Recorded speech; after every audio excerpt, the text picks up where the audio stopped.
ہم جب اسرائیل میں 400 سے زائد مساجد کی موجودگی سنتے ہیں تو بظاہر لگتا ہے کہ مسلمانوں کو مذہبی آزادی حاصل ہے۔ یروشلم، تل ابیب، حیفا جیسے شہروں میں تاریخی مساجد بھی قائم ہیں اور امام و مؤذن کو حکومت تنخواہ دیتی ہے۔ لیکن اصل سوال یہ نہیں کہ مساجد موجود ہیں یا نہیں، بلکہ سوال یہ ہے، کیا ان مسجدوں سے اللہ کی حاکمیت کی صدا بلند ہو رہی ہے؟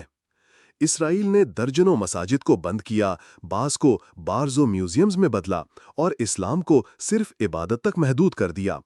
یہ ظاہر کرتا ہے کہ مسئلہ مسجد کا نہیں بلکہ حاکمیت کا ہے۔ اسلام صرف نماز روزہ نہیں، وہ ایک مکمل نظام ہے۔